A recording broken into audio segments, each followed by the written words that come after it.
আরে মুরগি আনলেই খালি আলু দিয়ে ঝোল করে খাচ্ছ নাকি?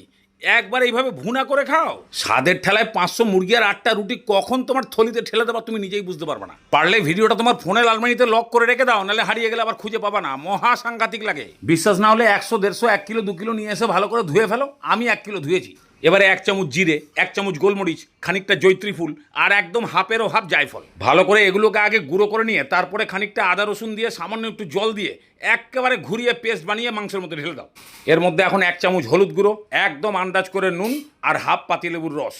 এইগুলো দেওয়া হয়ে গেলেই একটা প্যান বসিয়ে 2 চামচ তেল গরম করে নিয়ে এলাচ, দারচিনি, লবঙ্গ আর একটুখানি জিরে সব অল্প অল্প করে, 4-5টা চেরা কাঁচা লঙ্কা আর এরকম দড়ি কাটিং আদা, বাস এগুলোকে খালি 2 মিনিট ভেজে নাও। লঙ্কাটা যখনই দেখবে একটু ভাজা ভাজা হয়ে গেছে বা সব শুদ্ধ ওই মাংসের মধ্যে ঢেলে দাও। এগুলোকে একটু ঠান্ডা করে নিয়ে তারপরে চটকিয়ে মেখে দিলেই একদম সুপার ফ্লেভারওয়ালা মুরগি মেরে নেট হয়ে গেল।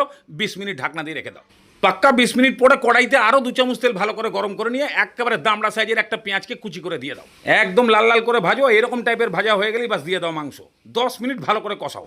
যখনই এরকম হালকা হালকা জল ছাড়তে শুরু করে দেবে, গ্যাসের ফ্লেমটাকে একদম লো করে দিয়ে 100 গ্রাম টক দই দিয়ে দাও। এবার এটাকেও মোটামুটি 15 মিনিট কষালে মাংস 50% সেদ্ধ হয়ে যাবে আর দই জল ফল মোটামুটি টেনে যাবে। বাস এইবারে প্রয়োজন মতো জল দাও, যেন মাংসটা পুরো সেদ্ধ হয়ে যায়, আবার ভুনা ভুনা টাইপের গ্রেভিটাও থাকে। বাস এবারে ভালো করে মিশিয়ে দিয়ে ঢাকনা দিয়ে খালি মাংসকে পুরোপুরি সেদ্ধ করতে পারলেই হলো।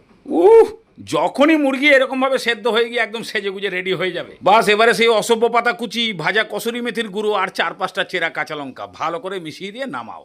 এইভাবে মুরগি ভুনা এর আগে বানিয়ে খেয়েছো কিনা জানি না, তবে একবার যদি খাবে মুরগিতে আলু দিয়ে ঝোল বানানো ভুলে যাবে। মহা ডেঞ্জারাস টেস্ট লাগে রে ভাই। আমি তো 500 মাংস বলেছি, সেটাও মুরগি লাভারদের জন্য কম পড়ে যায়। তবে পর্দায় আবার রুটি দেখতে পাচ্ছ বলে ভেবো না যে রুটি দিয়েই খেতে হয়। এ ভাত দিয়েও জম্পেস যাবে। বিশ্বাস না হয় একবার খালি বানিয়ে দেখোই না। আলু চিকেন ছেড়ে দিয়ে সবসময় খালি এটাই খাবে।